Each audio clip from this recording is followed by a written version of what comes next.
За миний удамд ч гэсэн бас хэлмэгдэж харамсалтайгаар амнасаа алдсан гасан доноо хурц гэдэг одоо тийм өвөг дээдс маань байсан. Энэ бол Монголын одоо төрийн бас маш тийм эмгэнэлтэй дахин давтагдах ёсгүй одоо ийм түүхээ. Надад бол энэ цагаатгах ажил нэг юм хүндэтгэлгүй тэр хүмүүсийн одоо зүрхний шархыг ингээд нэг тийм байн шархлуулах гэж байгаа юм шиг нэг ийм үлгэн сандалган байдлаар явж ирсэн бас их харамсдаг. Монголын парламент дээр цагаатгалын ажлыг ярих болгонд тэнд байгаа үр хүүхдүүд бүх хүн нь анхаарал тавин харж идэг. Тэгэл нэг 10 тэрбум төгрөгөөр нэмлээ. Цагаатгалын ажлыг нэг хүн зохион байгуулж байгаа юм гинлээ. Хөшөөнд нэг төрийн өндөрлгүүд цэцэг өргөж малгайгаа авч жилдээ нэг удаа ясалдаг. Нэг ийм байдлаар ингээд явсаар байна. Бусад улсуудын хувьд бол ялангуяа одоо энэ түүхийн ном зохиол, сурах бичиг, боловсролын систем энэ бүх зүйлд тухайн яг үед юу болж исэн бэ? Энээс ямар үр дүгрүүд гарч ив? Энэ хүмүүсээ бидний хувьд зөв түүхийг нь ирээдүйн хойчд яаж үлдээх вэ гэдэг тал руу илүү их ажилтгаа. Манайх болохоор нэг тийм байр өгөх, нэг удаагийн нөхөн олгор өгөх өдргээд нэг ийм арга заасан байдал юм хийх. Яг ер нь бол зүгээр энийг би бас асуумаар байна. Энэ одоо хизээ дуусах юм бэ? Ажил хэсгээ. Энэ бүх хүмүүсийн нэрийг тогтоож дууссан юм уу? Эсвэл нэг ах トゥ хамаатан цаднууд нь л одоо хойноос нь хөөцөлдөх ёстой ийм зүйл байдаг юм уу? Энэ дээр нэгтгэж гарсан дүгнэлт гэж байдаг юм уу? Энэ дүгнэлтийг улсын их хурлд ч юм уу засгийн газарт олон нийтэд хэлжсэн ийм тохиолдол одоо яг хэрхэн байдаг юм бэ? Цаашдаа юу хийнэ гэж бодож байна вэ? Илүү тийм цогцтгоор.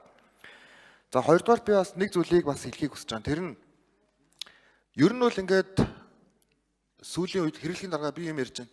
Зандараа давхцаж ярихгүй байхыг хүсье. Засгийн газрын гишүүд. Энэ манайх энэ түүхийн сурах бичиг гэдэг зүйлээ нэг эргэж харахгүй бол ялангуяа энэ хүмүүсийн энэ түүхийн талаарх ойлголт маш тийм өөр одоо залуу үе маань өсөн байж байна. Зарим нь одоо энэ 20 дугаар зууны их үеийн түүхийг бүр огт мэдэхгүй энэ хэлмэгдлийн шалтгааныг яг учирдсуу тухайн үеийн улс төр нөхцөл байдлыг нь огт анзаарахгүй тэгсэн мөртлөө Мартин Лютер Кингийг маш сайн мэддэг.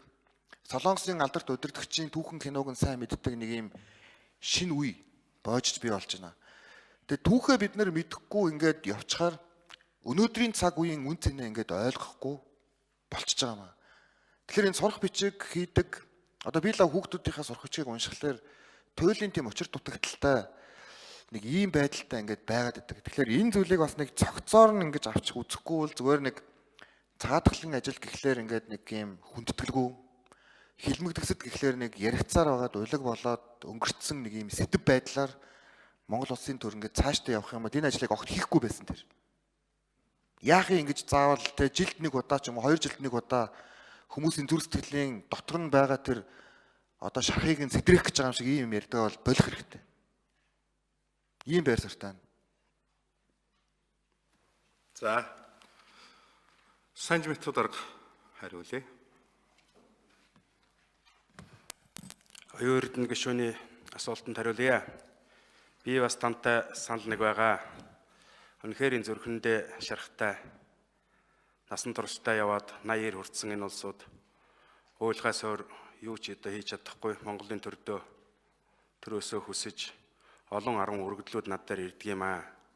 Саран гэрэл гишүүн бас оролцсон бол өргөдлийн байнгын хоорогоор дамж маш олон өргөдлүүд ирдэг байсан. Тэгээ тэр цогцолт нь бол над руу ирдэг.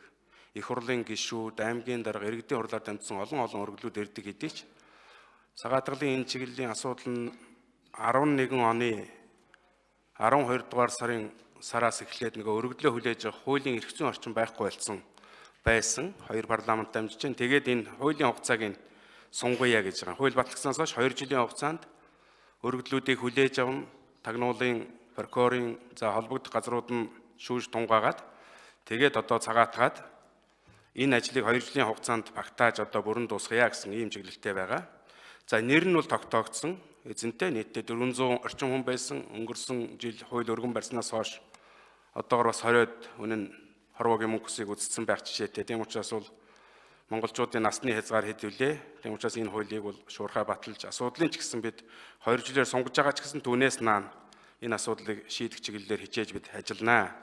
Төсвийн хувьд энэ жилийн төсвийн одоо төсөв батлагдсан байгаа. Тийм учраас бид нар 19 он 20 онд багтаагаад энэхүү одоо хөрөнгийг 50 гэсэн ийм чиглэлтэй байгаа. Юу гэхээр засгийн газраас авсан санал дээр бол энээс одоо илүү хэмжээний хөрөнгө оруулсан ч гэсэн судал дооцч үзээд энэ хэмжээнд одоо бас шийдвэл бид одоо хуулийн төслийг дэмжиж гэсэн санал ирсэн учраас хууль санаачлагч Немагийн бол за Саран гэрлэгшүүн Санжматов бидэд ярилцаж зөвлөлдөж холбогдох улсуудтай уулзаад дээрх саналыг оруулсан. Цаашдаа энэ чиглэлээр одоо илүү олон зүйлийг бас хийж төлөвлөх шаардлагатай байгаа. Таны хэлсэн саналыг би хүлээж авлаа. За хуулийн хувьд бол бид нар 2 жилийн хугацаанд сунгана ингээд 20 ондоо багтаагаад энэ асуудлыг эцэслэх одоо энэ бололцоо байна уу гэж үзэж байгаа.